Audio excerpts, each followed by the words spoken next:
బోధించడానికి గాను శ్రీ జి సందీప్ రావు గారు వారి ముందుకు వచ్చి వారి ప్రార్థన చేసుకుని వారి వాక్యాన్ని బోధిస్తారు.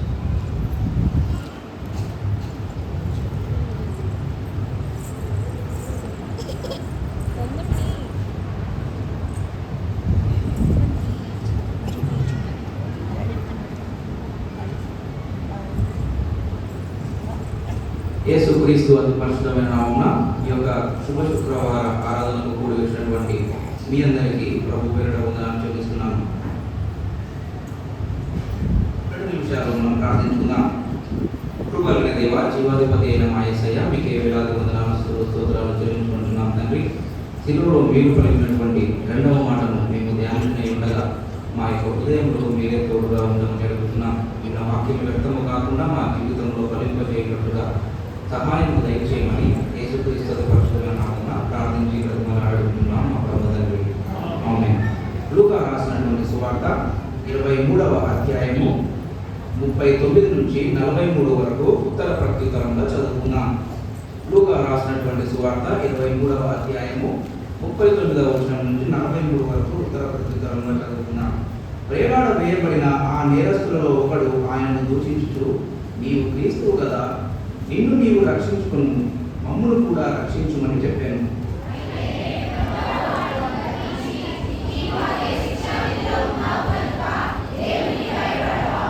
మనకైతే ఇది న్యాయమే, మనము చేసిన వాటికి తగిన ఫలము పొందుచున్నాము కానీ ఈయన ఏ తప్పిదమును చేయలేదని చెప్పి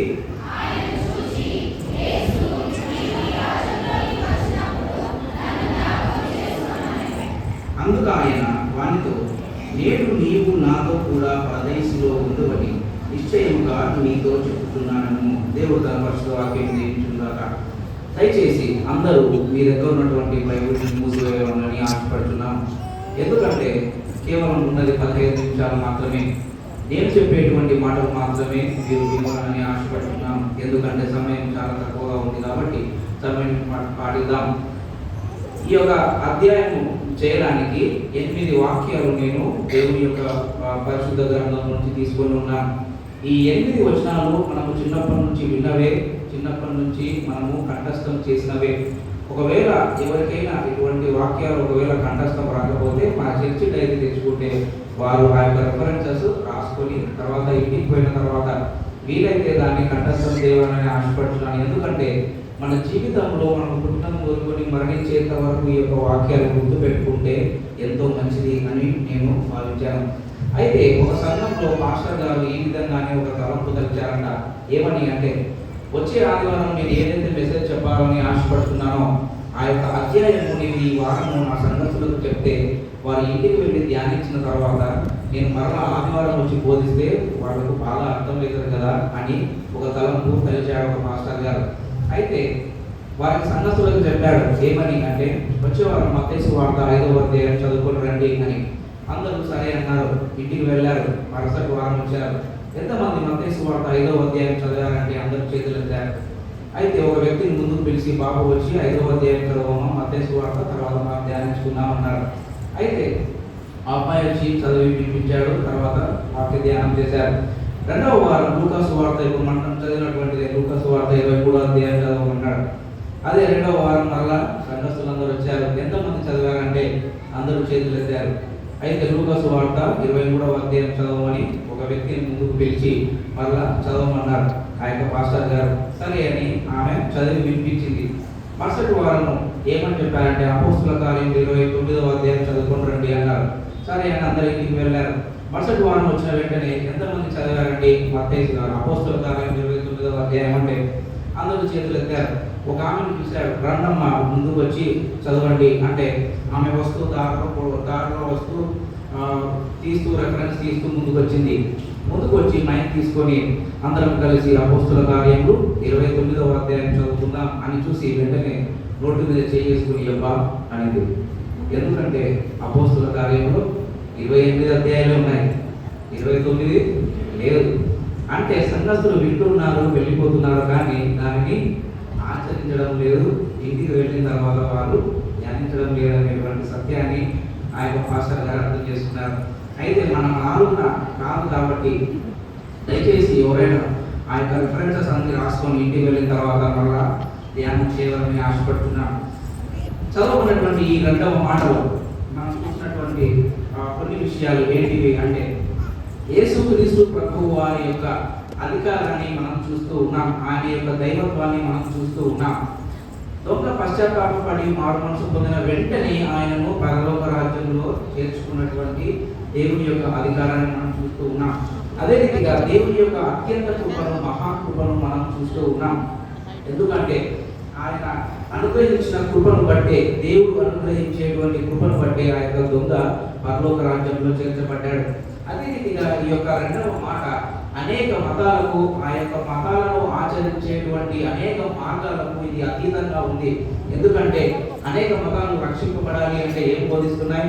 ఎక్కడికో వెళ్ళాలి, ఎన్నో మెట్లు ఎక్కాలి, ఎన్నో పాదయాత్రలు చేయాలి, ఎన్నో దాన ధర్మాలు చేయాలి, ఎన్నో జంతువులను బలి అర్పించాలి, ఇంకా ఏమేమో చేయాలి. లేకపోతే ఎక్కడికో వెళ్ళి ఎన్నో సముద్రాలలో వారు పుణ్యస్థానం కూడా చేయాలి. కానీ అనేక మతాలకు, అనేక మార్గాలకు ఇది అతీతంగా నిలిచేటువంటి మాట. ఏం మాట ఇది? నేడు నీవు నాతో కూడా పరదేశంలో ఉండవు. ఒక దొంగ మారు మనసు పొందాడండి. ఒక దొంగ పరలోక రాజ్యానికి చేరాడు.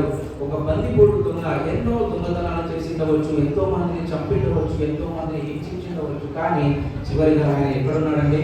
పరలోక రాజ్యంలో చేరినటువంటి వ్యక్తి. ఆ యొక్క దొంగ తన శరీరానికంటే తన ఆత్మకు ఎంతో ఎక్కువగా ప్రాముఖ్యత ఇచ్చినటువంటి వ్యక్తి. ఒక ఉదాహరణ చెప్పాలని ఆశపడుతున్నాము. మన ఇంట్లో ఏదో ఒక పని చేస్తూ ఉన్నాం అనుకోండి, సడన్గా పొరపాటున ఒక వేలు తెగింది, ఒక చెయ్యి ఒక ఫింగర్ దగ్గర కట్ అయ్యి బాగా విపరీతంగా రక్తం వస్తుంది అనుకోండి, మనం ఏం చేస్తాం? మనం చేసేటువంటి పనిని వెంటనే ఆపి ఎక్కడికి వెళ్తామండి? హాస్పిటల్కి వెళ్తాం. ఎందుకంటే మనం చేసేటువంటి పని కన్నా మనకు ఉండేటువంటి నొప్పి ప్రాముఖ్యమైనది. అది తగ్గించుకోవాలని మనం ఏం చేస్తాం? హాస్పిటల్కి వెళ్తాం. అదే రీతిగా హాస్పిటల్కి వెళ్తున్నప్పుడు దారిలో భయంకరమైనటువంటి గుండెపోటు వచ్చింది అనుకోండి, అప్పుడు మనం ఏం చేస్తాం? ఫస్ట్ చెయ్యి కట్టు కట్టుకోవడానికి పోతామా, లేకపోతే కార్డియాలజిస్ట్ దగ్గర పోతామా? ఎక్కడ పోతామండి? ఖచ్చితంగా గుండెకు సంబంధించినటువంటి డాక్టర్ దగ్గరికే పోతాం. అయితే డాక్టర్ గారు అన్ని టెస్ట్ చేసి, అమ్మ మీకు ఒక స్టంట్ చేయాలి, 1,00,000 రూపాయలు ఖర్చు అవుతుంది అంటే, మన దగ్గర ఆల్రెడీ 1,00,000 రూపాయలు ఏదో బంగారం కొనుక్కోవాలను, లేకపోతే ఏదో ఒక వస్తువు కొనుక్కోవాలని ఇంట్లో ఎత్తి పెట్టుకున్నాం. అయితే మనం ఏం చేస్తామండి? ఆ యొక్క డబ్బును మన గుండెకు వాడతామా, లేకపోతే ఆ యొక్క వస్తువు కొనడానికి వాడతామా? ఏం చేస్తామండి? ఆ వస్తువు కంటే, మన చేయి కంటే, మనం చేసేటువంటి పని కంటే ప్రాముఖ్యమైనది మన యొక్క గుండె. కాబట్టి దానికి మనం ఖర్చు పెడతాం. మన జీవితంలో చాలా మంది ఏం చేస్తూ ఉన్నారంటే, ప్రాముఖ్యమైన దాని కొరకు వేగిరపడేటువంటి వారు, ప్రాముఖ్యమైన దాని కొరకు ఎంతగానో సమయం వెచ్చించేటువంటి వారు, డబ్బులు వెచ్చించేటువంటి వారు. ఈ దినాలలో హెల్త్ను కాపాడుకోవడానికి హెల్త్ ఇన్సూరెన్స్లు ఉన్నాయి, లైఫ్ను కాపాడుకోవడానికి లైఫ్ ఇన్సూరెన్సెస్ ఉన్నాయి. కానీ నీ ఆత్మను కాపాడుకోవడానికి మనం ఏం చేస్తూ ఉన్నాం? ఒకసారి ఆలోచించండి. శరీరం కంటే ఆత్మ ఎంతో ప్రాముఖ్యమైనది. చివరి దశలో ఈ యొక్క దొంగ మారు మనసు పొందాడు, పరలోక రాజ్యంలో చేరాడు. అయితే రక్షణ చాలా ప్రాముఖ్యమైనది. ఒక 3 మాటలు మనం చెప్పుకొని ముగించుకుందాం. మొట్టమొదటిగా రక్షణ ఎందుకు ప్రాముఖ్యమైనది? మొట్టమొదటిగా ఏంటండి? రక్షణ ఎందుకు ప్రాముఖ్యమైనది? రక్షింపబడాలి అంటే మనం ఏం చేయాలి? రెండవదిగా రక్షింపబడాలి అంటే మనం ఏం చేయాలి? మూడవదిగా ఎప్పుడు రక్షింపబడాలి? అంతే. ఈ 3 దాంట్లో మనం చూసుకున్నాం. మొట్టమొదటిగా రక్షణ ఎందుకు ప్రాముఖ్యమైనది, రక్షింపబడాలంటే మనం ఏం చేయాలి, మూడవదిగా ఎప్పుడు మనము రక్షింపబడాలి. మొట్టమొదటిగా జ్ఞానం చేసుకున్నాం రక్షణ ఎందుకు ప్రాముఖ్యమైనది. దీంట్లో నేను ఒక 3 వాక్యాలను నేను తీసుకున్నాను. అన్ని పా అనేటువంటి అక్షరంతోనే మొదలవుతాయి. ఎందుకు అంటే మనకు గుర్తు పెట్టుకోవడానికి వీలుగా ఉండేటట్లుగా పా అనేటువంటి అక్షరంతోనే మొదలయ్యేటువంటి పదాలను నేను చూశాను. అయితే ఇంగ్లీష్ చూసినటువంటి వారు ఆర్ అనేటువంటి లెటర్తో స్టార్ట్ అయ్యేటువంటి వర్డ్స్ మనం చూద్దాం. అయితే మొట్టమొదటిగా రక్షణ ఎందుకు ప్రాముఖ్యమైనది అంటే, రక్షణ మన పాపములను పోగొడుతుంది. మొట్టమొదటి పాప ఏంటంటే పోగొడుతుంది అని గుర్తుపెట్టుకోండి. ఏం పోగొడుతుంది? రక్షణ మన పాపములను పోగొడుతుంది. Salvation rescues us from sin. Rescues లేదా redeems us from sin. Salvation rescues us from sin. First R ఏంటిదండి? rescues. అయితే ఫస్ట్ పా ఏంటిది? పోగొడుతుంది. ఏం పోగొడుతుంది? మన పాపములను పోగొడుతుంది. రోమీయులకు రాసిన పత్రిక 3వ అధ్యాయం 23వ వచనం, ఏ భేదము లేదు. అందరూ పాపము చేసి దేవుడు అనుగ్రహించి మహిమను పొందలేకపోతున్నారు. అయితే అందరం పాపం చేశాం, దేవుడు అనుగ్రహించేటువంటి మనం ఆ మహిమను పొందలేకపోతూ ఉన్నాం. ఏ భేదం లేదండి, ఏ కులభేదము లేదు, అందరూ పాపం చేసినటువంటి వారమే. అదే రోమీయులకు రాసిన పత్రిక 6వ అధ్యాయం 23వ వచనంలో మనం చూసినట్లయితే, ఏలయనగా పాపం వలన వచ్చే జీతము మరణము, మనం మరణముకు పాత్రలు అయ్యేటువంటి వారము. దాని తర్వాత ఒక మంచి మాట ఉంది, అయితే ఏమనుందండి, అయితే అని రాయబడి మన జాగ్రత్తగా చెప్పేటువంటి వారు. అయితే అంటే ఏంటిది, అంతపోయింది, దాని ముందు జరిగిందంతా పోయింది. అయితే ఏలైనగా పాపం వలన వచ్చు జీతము మరణము, అయితే దేవుని కృపావరము మన ప్రభు అయిన యేసుక్రీస్తునందు నిత్య జీవము. అయితే అటువంటి కృపావరము మనకు అనుగ్రహించాడు కాబట్టి ఆ యొక్క కృపను బట్టి మన పాపాలన్నీ ఏమైనాయండి, తొలగింపబడ్డాయి. కాబట్టి మొట్టమొదటిది ఏంటిది, రక్షణ మన పాపములను పోగొడుతుంది. రక్షణ ఎందుకు ప్రాముఖ్యమైనది అంటే రక్షణ మన పాపములను పోగొడుతుంది. Salvation rescues us from sin. రెండవదిగా జ్ఞాపకం చేసుకున్నాం, రక్షణ ఎందుకు ప్రాముఖ్యమైనదని. రక్షణ దేవుడితో మన సంబంధాన్ని పునరుద్ధరించడం అంటే రిస్టోర్స్, అంటే తిరిగి మరలా ఆ యొక్క సంబంధాన్ని తిరిగి మరలా బలపరచడం అని అర్థం. రెండవ కొరింథీయులకు రాసిన పత్రిక 5వ అధ్యాయం 18వ వచనం, సమస్తము దేవుని వలన అయినది, ఆయన మనల్ని క్రీస్తు ద్వారా తనతో సమాధానం పరుచుకొని ఆ సమాధాన పరిచర్యను మనకు అనుగ్రహించను. క్రీస్తుతో మనలను సమాధానపరచుకొని అనేటువంటి మాటను మనం చూస్తున్నాం. పాపం చేసినటువంటి మనలను యేసుక్రీస్తు ప్రభువు వారి మీద మనం రక్షణ ఉండడం వల్ల, ఆయన పైన మనం విశ్వాసం ఉండడం వల్ల మనకి ఏం లభిస్తుంది అంటే దేవుడితో మన సంబంధం వల్ల సమాధానపరచబడుతుంది, అయితే పునరుద్ధరింపబడుతుంది. కాబట్టి రెండవ ఏంటిదండి, దేవుడితో మన సంబంధాన్ని పునరుద్ధరించడం, రెస్టోర్స్ అని మనం ఇంగ్లీష్లో చెప్తాం. అదే యోహాను పత్రిక, యోహాను సువార్త 1వ అధ్యాయం 12వ వచనంలో, తను ఎంత అంగీకరించుదో అనగా తన నామమును విశ్వాసం ఉంచిన వారికి దేవుని పిల్లలకు ఆయన అధికారం అనుగ్రహించను. పాపం చేసినటువంటి వారము, దేవునికి శత్రువుగా ఉన్నటువంటి వారము, మన గుర్తింపు ఏమైంది, మన గుర్తింపు మారిపోయింది. ఏంటి మన గుర్తింపు, శత్రువులమైనటువంటి మనలను దేవుడు తన పిల్లలుగా మనలను చేసుకున్నాడు. కాబట్టి ఆ యొక్క సంబంధం ఏమైంది, పునరుద్ధరింపబడింది. కాబట్టి ఎందుకు రక్షణ ప్రాముఖ్యమైనదని మనం చూసాం. మొట్టమొదటిగా రక్షణ ఎందుకు ప్రాముఖ్యమైనది, మన పాపములను పోగొడుతుంది, salvation rescues us from sin. రెండవదిగా రక్షణ దేవుడితో మన సంబంధాన్ని పునరుద్ధరింపబడుతుంది, salvation restores our relationship with God. మూడవదిగా జ్ఞాపకం చేసుకున్నాం, రక్షణ ఎందుకు ప్రాముఖ్యమైనది, రక్షణ మనకు నిత్య జీవము మనకు లభిస్తుంది. Salvation enables us to receive eternal life. మూడవ ఆర్ వచ్చేది అంటే రిసీవ్, మూడవ పార్ వచ్చేది ఏంటంటే ప్రసాదిస్తుంది. రక్షణ మనకు నిత్య జీవాన్ని ప్రసాదిస్తుంది. యోహాను సువార్త 3వ అధ్యాయం 16వ వచనం, దేవుడు లోకమును ఎంతో ప్రేమించెను కాగా ఆయన తన అద్వితీయ కుమారుడుగా పుట్టిన వాని యందు విశ్వాసం ఉంచు ప్రతి వాడును నశింపక నిత్య జీవం పొందినట్టు ఆయనను మనకు అనుగ్రహించెను. నిత్య జీవాన్ని మనకు అనుగ్రహిస్తుంది. మొదటి యోహాను 5వ అధ్యాయం 13-12 వచనాలలో, దేవుని కుమారుని అంగీకరించు వాడు జీవము గలవాడు, దేవుని కుమారుని అంగీకరింపని వాడు జీవము లేనివాడే. దేవుని కుమారుని నామమందు విశ్వాసం ఉంచు మీరు నిత్య జీవము గలవారని ఒక వాక్యం చెప్తుంది. ఎవరైతే దేవుని కుమారుని నామమందు విశ్వాసం ఉంచుతారో వాళ్ళకు నిత్య జీవము ఖచ్చితంగా లభిస్తుంది అనేటువంటి మాటను మనం గుర్తుంచుకోవాలి. కాబట్టి రక్షణ ఎంతో ప్రాముఖ్యమైనదండి. రక్షణ మన పాపములను పోగొడుతుంది, రక్షణ దేవునితో మన సంబంధాన్ని పునరుద్ధరింపజేస్తుంది, రక్షణ మనకు నిత్య జీవాన్ని ప్రసాదిస్తుంది. అయితే మొట్టమొదటి పాయింట్ అయిపోయింది. రెండవ పాయింట్ ఏంటిదండి, రక్షణ ఎందుకు ప్రాముఖ్యమైనదని మనం ధ్యానించుకున్నాం. రెండవదిగా రక్షింపబడాలి అంటే నేను ఏం చేయాలి, ఆ యొక్క ప్రశ్నలు మనం ఖచ్చితంగా వేసుకోవాలి. పాత నిబంధన కాలంలో వాళ్ళు ఎన్నో పనులు చేసేటువంటి వారు, ఎన్నో జంతువులను అర్పించేటువంటి వారు, గొర్రెలు కానీ పొడవులను కానీ పావులను కానీ వాళ్ళు బలి అర్పించి వారి పాపలను పోగొట్టుకునేటువంటి వారు. కానీ ఎన్నో బైబిల్లో రక్షణ పొందడానికి ఎన్నో నిర్వచనాలు ఉన్నాయి. కానీ నేను 2 వాక్యాలు మాత్రమే తీసుకున్నాను. రోమీయులకు రాసినటువంటి పత్రిక 10వ అధ్యాయము 9వ వచనము, అదేమనగా యేసు ప్రభువుని నీ నోటితో ఒప్పుకొని దేవుడు మృతులలో నుండి ఆయనను లేపడని నీ హృదయమందు విశ్వసించిన ఎడల నీవు రక్షింపబడదు. మనం ఏం చేయాలండి, ఆయనను మన హృదయమందు విశ్వసించాలి, అంతే. బస్ ఇంకేం చేయాల్సిన పని లేదు. ఆయనను మన హృదయమందు విశ్వసిస్తే చాలండి, మనము రక్షింపబడినటువంటి వారమే. యేసు ప్రభువుని నీ నోటితో ఒప్పుకోవాలి, దేవుడు మృతులలో నుండి ఆయనను లేపునని నీ హృదయమందు విశ్వసించాలి, అప్పుడు నీవు రక్షింపబడదు. మార్కు సువార్త 16వ అధ్యాయం 16వ వచనం. ఇది స్టాండర్డ్ డెఫినేషన్ సాల్వేషన్కి. మనం ఎన్నోసార్లు మనం ధ్యానించి ఉంటాం.